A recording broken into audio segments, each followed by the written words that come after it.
नमस्कार। आज म कोरोना भाइरस विरुद्ध खोपको विकासको बारेमा केही जानकारी सेयर गर्न चाहन्छु।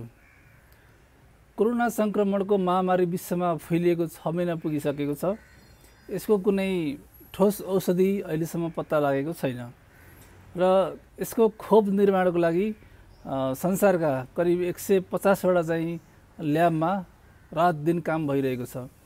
ती 150 वटा ल्याबहरू मध्ये 18 वटा ल्याबमा सन्तोषजनक रूपमा काम अगाडि बढेको छ, अर्थात् क्लिनिकल स्टेजमा चाहिँ पुगेका छन्। बाँकी चाहिँ 3 वटा ल्याबहरू चाहिँ सेकेन्ड चरण पार गरेर तेस्रो अर्थात् अन्तिम चरणको तयारीमा छन्। यो खोप निर्माणको क्रममा कस्तो हुन्छ भने सुरुमा चाहिँ कोरोना भाइरसलाई लिएर त्यसको चाहिँ जिनलाई लिएर त्यसलाई चाहिँ प्रयोगशालामा अध्ययन गरिन्छ। प्रयोगशालामा अध्ययन गरेर त्यसबाट जे निष्कर्ष निस्किन्छ त्यसको आधारमा त्यसपछि चाहिँ प्री क्लिनिकल टेस्ट हुन्छ। त्यो भनेको जस्तो जनावरमा चाहिँ टेस्ट गरिन्छ, खास गरेर मुसा, गिनीपिग, खरायो, बाँदर जस्ता जनावरहरूमा प्रयोग गरिन्छ। ती जनावरहरूमा खोप लगाएर कोरोना भाइरसको संक्रमण चाहिँ सारिदिसकेपछि त्यो खोपले काम गर्छ कि गर्दैन भनेर चाहिँ टेस्ट गरिन्छ र त्यो टेस्टमा यदि चाहिँ कोरोना भाइरसले चाहिँ जनावरहरूमा एन्टिबडी विकास गर्यो अथवा चाहिँ जनावरहरूलाई निको बनायो कोरोना भने त्यसपछि चाहिँ त्यसलाई मान्छेमा चाहिँ ट्रायल गरिन्छ र मान्छेमा ट्रायल गर्न लागि जुन पहिलो फेजमा चाहिँ थोरै तर स्वस्थ व्यक्तिहरूलाई लिएर टेस्ट गरिन्छ। जस्तो चाहिँ 10 देखि 18-20 जनाको चाहिँ ग्रुप लिएर उहाँहरूलाई चाहिँ त्यो खोप दिइन्छ र त्यो खोप दिइसकेपछि त्यो खोपले काम गर्छ कि गर्दैन र त्यो चाहिँ सहन सक्ने किसिमको हुन्छ कि हुँदैन। जस्तो खोप लगाएपछि कसैलाई चाहिँ बेहोस हुने, कसैको मृत्यु हुने अथवा चाहिँ मुटुमा किडनीमा असर गर्ने अथवा चाहिँ धेरै नै दुख्ने, ज्वरो आउने विभिन्न किसिमका चाहिँ जुन किसिमको असर हुन्छ त्यो असर चाहिँ हुन्छ कि हुँदैन भनेर स्वस्थ व्यक्तिहरूमा चाहिँ टेस्ट गरिन्छ र त्यो टेस्ट गरिसकेपछि त्यसमा चाहिँ राम्रो परिणाम आयो भने त्यसपछि चाहिँ सेकेन्ड फेजको चाहिँ ट्रायल सुरु गरिन्छ। सेकेन्ड फेजको ट्रायल सुरु गर्नुभन्दा अगाडि खोपलाई केही साइड इफेक्टहरू छ भने त्यसलाई ल्याबमा चाहिँ मिनिमाइज गरेर प्रभावकारिता अलिक कम छ भने त्यसको चाहिँ जुन पोटेन्सी बढाएर त्यसरी चाहिँ खोपलाई परिमार्जित गरिन्छ अनि सेकेन्ड चरणको जुन दोस्रो चरणको चाहिँ दोस्रो फेजको चाहिँ अध्ययन गरिन्छ। दोस्रो फेजको लागि कन्ट्रोल ग्रुप भन्छ, त्यसमा चाहिँ केही जना व्यक्तिहरू जस्तो चाहिँ त्यसमा चाहिँ 100औंदेखि 1000औं व्यक्ति पनि हुन सक्छन्। उनीहरूको त्यो कन्ट्रोल ग्रुपमा चाहिँ टेस्ट गरिन्छ र कन्ट्रोल ग्रुपमा टेस्ट गरिसकेपछि उहाँहरूलाई त्यो खोपको चाहिँ इफिकेसी कस्तो छ, त्यसले चाहिँ कतिको चाहिँ काम गर्छ र त्यसको इम्युनोजेनेसिटी भनेको त्यसले चाहिँ शरीरमा एन्टिबडी बनाउने काम गर्छ कि गर्दैन, शरीरलाई चाहिँ जुन रोगसँग लड्ने क्षमता चाहिँ उत्पन्न गर्छ कि गर्दैन भनेर त्यो टेस्ट गरिन्छ र त्यो टेस्टको रिजल्ट आइसकेपछि यदि चाहिँ धेरैले त्यो खोप सहन सके, धेरैले त्यो खोपबाट चाहिँ एन्टिबडी बन्यो अथवा साइड इफेक्ट चाहिँ कम भयो भने के बुझिन्छ भने खोप अब मान्छेमा चाहिँ इन्जेक्ट गर्नको लागि तयार छ भन्ने अवस्था बुझिन्छ। त्यसपछि चाहिँ तेस्रो चरण अर्थात् अन्तिम चरणको टेस्ट गरिन्छ। अन्तिम चरणको टेस्ट चाहिँ जस्तो ठुलो जनसमुदायमा गरिन्छ।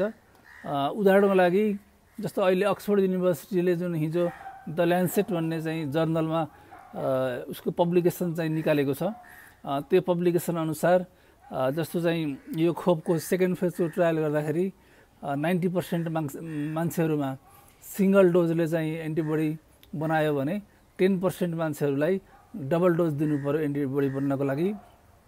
त्यस्तै 70% व्यक्तिहरूलाई सामान्य किसिमको चाहिँ साइड इफेक्ट देखियो, जस्तो एकदम थकाइ लाग्ने, ज्वरो आउने, सुई लागेको ठाउँमा चाहिँ धेरै दुख्ने, अलिअलि टाउको पनि दुख्ने, त्यो खालको चाहिँ साइड इफेक्ट देखियो।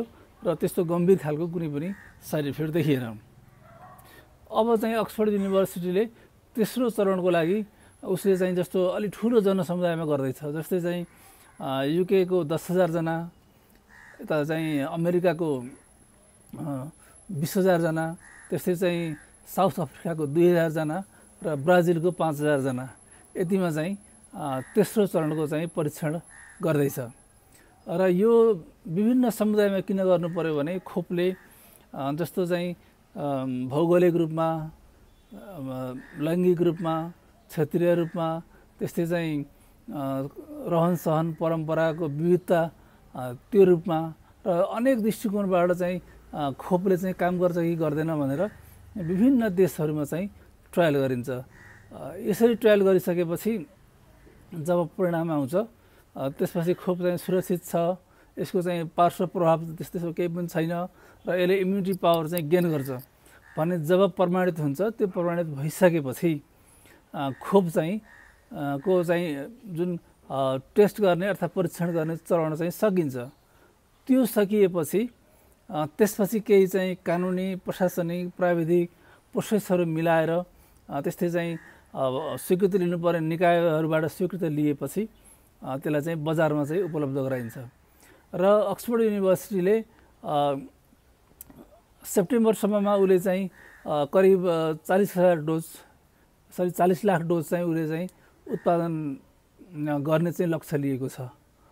त्यो चाहिँ उत्पादन गरिसकेपछि उसले चाहिँ त्यो जस्तो दीर्घ बिरामी अथवा चाहिँ स्वास्थ्यकर्मीहरूमा चाहिँ पहिलो प्रायोरिटी दिने भनेर भनेको छ। र अक्सफोर्ड युनिभर्सिटीसँग जुन सहकार्य गरेको जुन कम्पनी छ, एस्ट्राजेनेका भन्ने एउटा चाहिँ कम्पनी छ, खोप उत्पादक कम्पनी चाहिँ एस्ट्राजेनेका हो। त्यो कम्पनीको भनाइअनुसार त्यो खोप चाहिँ 1 अरब डोज उत्पादन गर्ने चाहिँ क्षमता छ। डिसेम्बरसम्ममा करिब 40 करोड डोज चाहिँ उत्पादन हुनेछ भने बाँकी चाहिँ 2021 को अप्रिलसम्ममा चाहिँ 1 करोड डोज चाहिँ उत्पादन गर्ने भनेर भनेको छ। र अक्सफोर्ड युनिभर्सिटी र एस्ट्राजेनेकाले विश्वका विभिन्न देशहरूसँग चाहिँ सहकार्य गरेका छन्, संयुक्त लगानीमा गरेका छन्, जस्तो अमेरिकासँग, क्यानाडासँग, विभिन्न कन्ट्रीहरूसँग चाहिँ लगानीमा गरेको छ। र उनीहरूले चाहिँ जुन इन्डियामा पनि जस्तो चाहिँ गरिब देशहरू अथवा चाहिँ साउथ एसियाका चाहिँ गरिब देशहरूको लागि इन्डिया मार्फत चाहिँ भ्याक्सिन उपलब्ध गराउने भनेर त्यहाँको सिरम इन्स्टिट्युटसँग चाहिँ एग्रिमेन्ट गरेको छ। यो भयो अक्सफोर्ड युनिभर्सिटीले जुन पत्ता लगाएको खोपको विषयमा।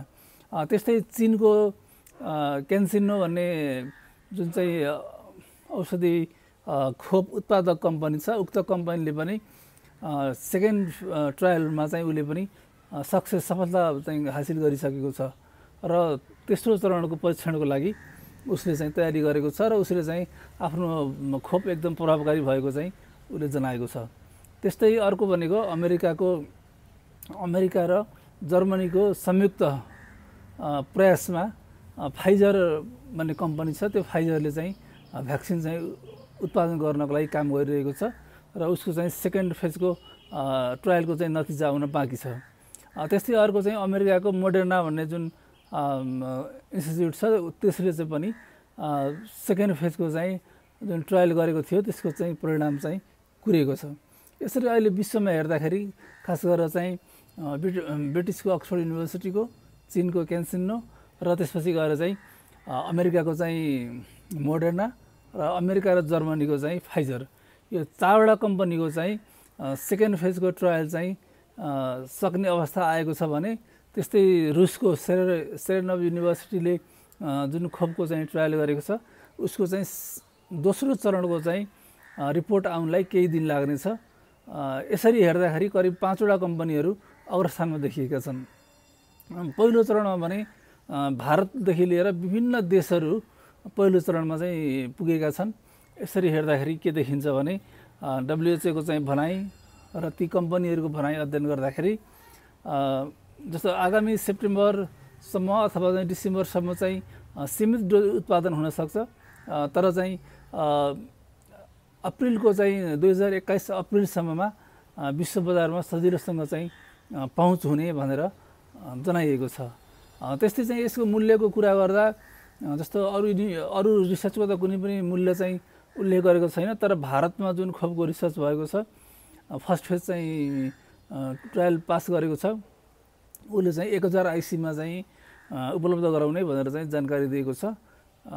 तर हामी चाहिँ जस्तो गरिब देशको जनताहरूको लागि चाहिँ च्यारिटीहरू अथवा फन्डहरू मार्फत चाहिँ निःशुल्क रूपमा चाहिँ खोप चाहिँ वितरण गर्ने सम्भावना चाहिँ बढी छ। र खोप आउने बेला यो चाहिँ जस्तो हामीले लाग्न सक्छ खोप चाहिँ किन यस्तो ढिलो, जस्तो चाहिँ अब कोरोना सङ्क्रमण भएको 6 महिना भइसक्यो, त्यसपछि गएर चाहिँ अर्को अप्रिल भनेपछि त चाहिँ लामो समय भयो भन्ने हामीलाई लाग्न सक्छ। तर सामान्यतः के हुन्छ भने खोप बनाउँदाखेरि 4 देखि 10 वर्ष लाग्छ खोप बनाउनको लागि, र त्यो खोप स्थापित हुनको लागि 10 वर्षको समय लाग्छ।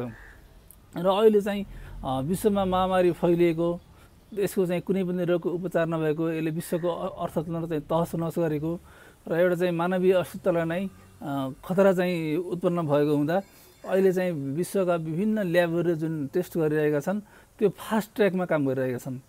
र उनीहरूले जसरी चाहिँ विभिन्न जनावरमा गर्नु परेमा एउटा जनावरमा चाहिँ टेस्ट गरेका छन्। जस्तो चाहिँ अक्सफोर्ड युनिभर्सिटीले जुन चिम्पान्जी भन्ने हुन्छ, चिम्पान्जीमा चाहिँ मान्छेलाई चाहिँ केही नहुने तर चिम्पान्जीलाई चाहिँ रुगा लाग्ने किसिमको चाहिँ भाइरस चाहिँ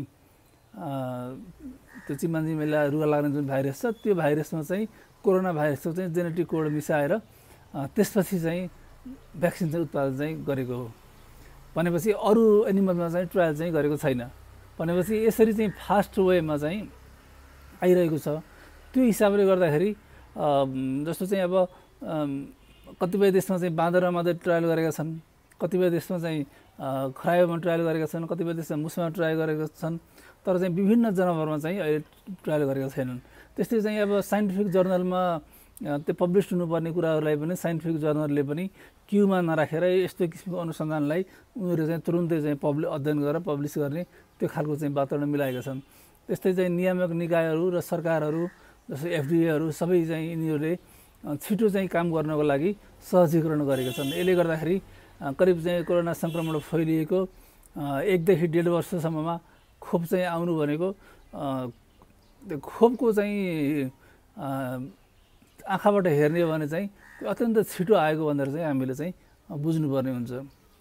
त्यस्तै चाहिँ जस्तो चाहिँ प्रायः के देखिन्छ भने रुगाखोकीको खोपले 1 वर्ष काम गर्छ। जस्तो चाहिँ इन्फ्लुएन्जाको खोप हामीले प्रत्येक वर्ष लिन्छौँ। कोरोना भाइरसको खोपले चाहिँ कति वर्ष काम गर्छ भन्ने अहिलेसम्म यकिन भएको छैन। हुनसक्छ यसले लामो समय काम गर्न पनि सक्छ अथवा चाहिँ छोटो समय काम गर्न पनि सक्छ। त्यसको चाहिँ पनि अब समयअनुसार रिसर्च हुने हो, किनभने कोरोना भाइरस चाहिँ अहिलेसम्म आएको 6 महिना भयो। भ्याक्सिन बनिसकेपछि कति वर्षसम्म एन्टिबडी शरीरमा रहन्छ भन्ने कुरा चाहिँ हेर्न बाँकी छ। त्यसले गर्दाखेरि यसको इम्युनिटी कतिसम्म रहन्छ भन्ने कुरा अहिले नै भन्न चाहिँ सकिन्न। र अन्तिममा के भन्छु भने जस्तो चाहिँ खोप आउन ढिला भए पनि अथवा खोप चाहिँ चाँडै आए पनि हामी सबैले पाउनको लागि टाइम लाग्छ। र त्यो बेलासम्म हामीले हाम्रा आर्थिक क्रियाकलापहरू, हाम्रा सामाजिक गतिविधिहरू, हाम्रा हरेक किसिमका कामहरू हामीले गर्नुपर्ने हुन्छ। त्यसको लागि हामीहरूले सामाजिक दूरी कायम गर्ने, हामीले चाहिँ मास्कको सही तरिकाले प्रयोग गर्ने, हात धुने, सेनिटाइज गर्ने र हामी चाहिँ अत्यन्तै सतर्क भएर चाहिँ हामी अगाडि बढ्नुपर्ने चाहिँ देखिन्छ। किनभने जसरी चाहिँ बाटोमा गाडीहरू धेरै चलेको छ तर हामी बाटो क्रस गर्दाखेरि हामीले ख्याल गरेनौँ भने हाम्रो त्यही पनि त मृत्यु हुनसक्छ। त्यस्तै हामीले चाहिँ जसरी गाडीहरूलाई छलेर बाटो काट्छौँ त्यसै गरी हामीले कोरोना भाइरसलाई छल्दै हाम्रो जीवनलाई चाहिँ अघि बढाउनु पर्ने हुन्छ। आजको लागि यति नै। हस्, नमस्कार, फेरि भेटौँला।